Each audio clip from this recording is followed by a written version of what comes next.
Saan? Saan? Ayaw, sa labota! Saan? Pataan! Saan? Sa may Gusto ko talaga na sa Abitin na lang. Okay, pataan. Nag-single na kayo pareho. Apo. Smiley. Smiley. Smash na magandang katangian ng isang jowa. Ano pang hula mo, my ass? Sir Yu? Yul! Annyeonghaseyo. Ano pang pangalan mo? Arlene. Ate Arlene. Ano pang hula mo? Ang ganda ng panahon today. Oh, sunny, sunny. Very, very nice. 이랑 화장하고 체중 점검 들어간다? 최종 점검?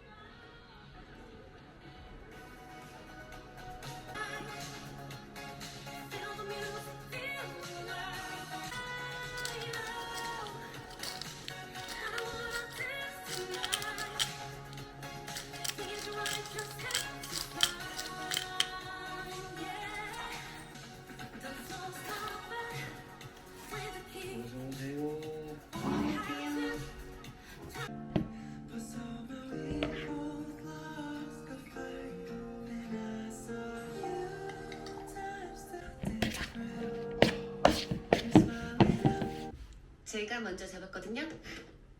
아닐걸요?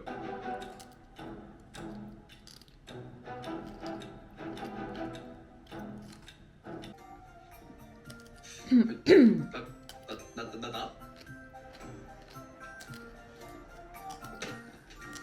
아, 이거 명작!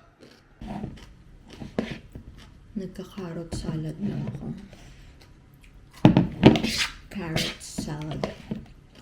Hindi kasi masisira na yung carrots ko. Sayang naman kung itatapon ko lang.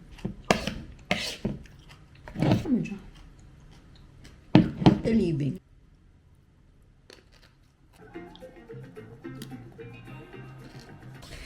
Nag-aaral naman ako ng German today. Day off ko pala today. Nabanggit ko ba? Today, day off ko. And bukas, day off ko ulit. And nag-aaral ako ng German language. Ito, bigay sa akin to nung co-work ko na Austrian. Bait-bait nga, diba?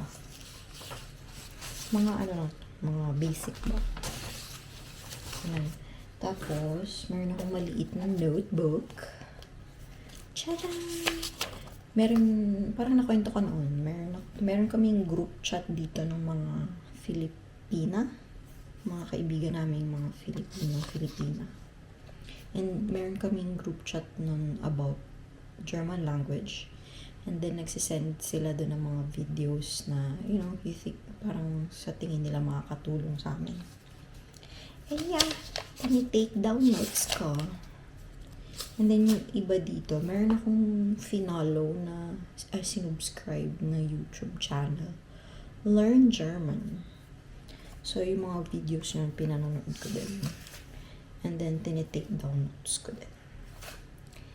Yes.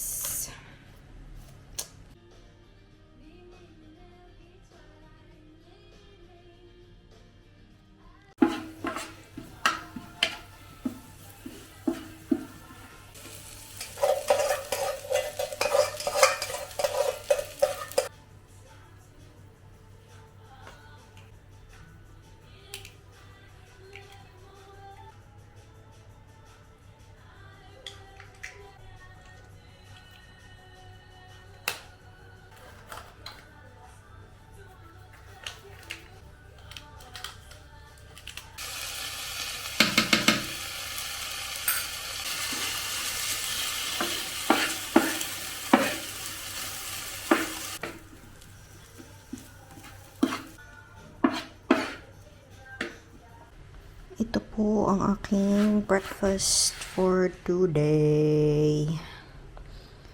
Dinagdagan ko lang ng pickles. Kain po tayo.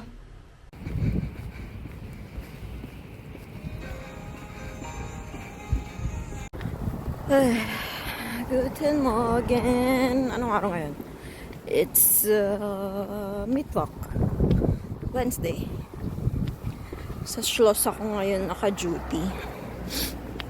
Actually, this week, halos sa Schloss, sa restaurant yung, duty ko, sa events place. Madami kaming event ata this week. Yeah, pero next week, puro naman sa bundok yung duty ko. This week, meron din akong duty sa bundok. Pero isang araw lang. Yeah, ang aga pa. Magsa 7:30 pa lang. Maginaw. Siyempre, maginaw. As usual. Tara, let's. Ngayon pa lang ako nakauwi. OT kami ng mga, siguro, hindi naman isang oras. Mga 40 minutes, ganun. Almost 1 hour. Dalawa lang kami sa kusina kanina, tsaka yung amo namin. So, bali 3 lang kami. Medyo madami din ginawa. And then, nag-prep na rin kami for tomorrow. Yes.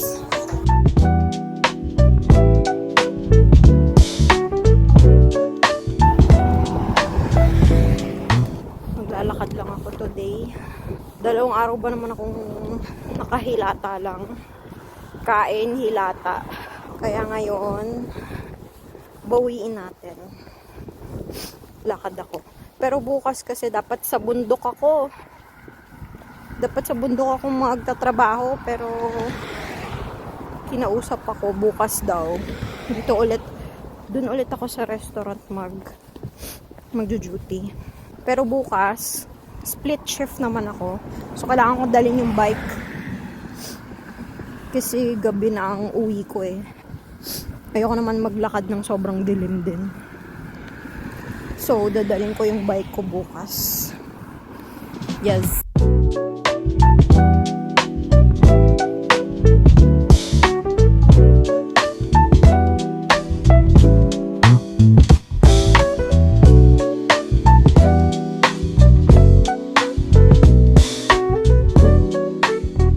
Magtapon tayo ng basura. Chajan, chajan. Color black. Here you go. Puno.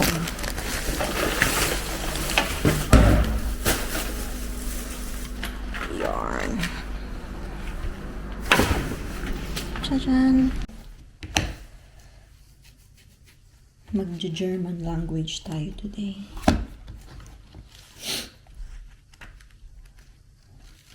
Kahit hindi ko siya masyadong ma-memorize. Parang ginagawa ko ng everyday ba. Nanonood ako ng videos, ganun. Yeah. So kahit paano nadadagdagan yung mga German words na alam ko per day ba. That is the article is the, you use minor. This same rule is applicable to all the possessive articles we are going to learn.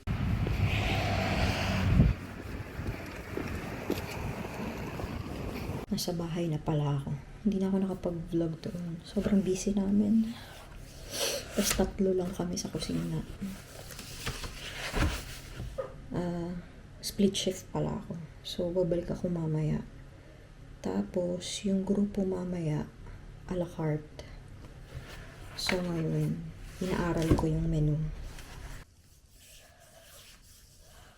Hello. Ngayon lang ako nakapag-vlog. Ano oras na? 4:21 PM. Split shift ako today. Ay, konti lang kami sa kusina kaya ang daming kailangan gawin. Ngayon lang ako nakapag-vlog. Naka-break pala ako. Babalik ako doon after an hour. Yes, so pahinga muna ako dito sa kwarto. Pero hindi ako matutulog kasi pag once na natulog ako, mamayang gabi, wala na akong itutulog. Nanonood lang ako. Nag-YouTube lang para hindi antukin.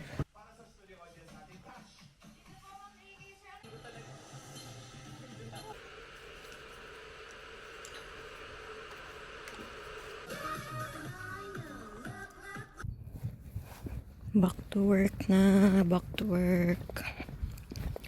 Work na naman po tayo. I'm back from work. Medyo maaga kaming natapos today. Yes. Bukas ulit. Bukas ang pasok ko is 2 p.m. pa naman. Ay, magpa-plancha pala ako ng mga damit ngayon. Ng mga uniform ko.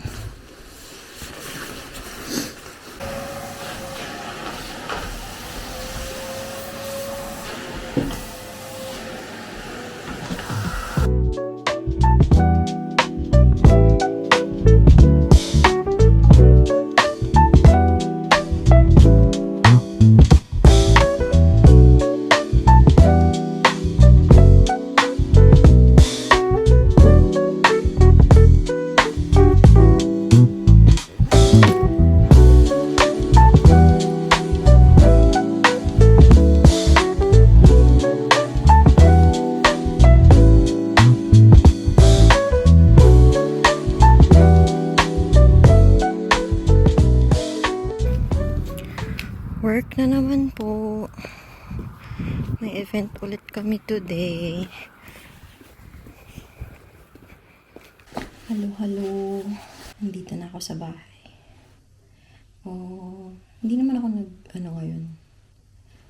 Nag-overtime ba ako? Hindi ako nag-overtime. Sakto lang. Alam niyo ba? Nagbalat ako ng 2 sakong patatas today. Tapos, sa sobrang busy namin, kulang na kulang kami sa staff. Kasi yung iba naka-duty sa bundok. Tapos kaming nandito sa restaurant, 3 lang kami sa kusina.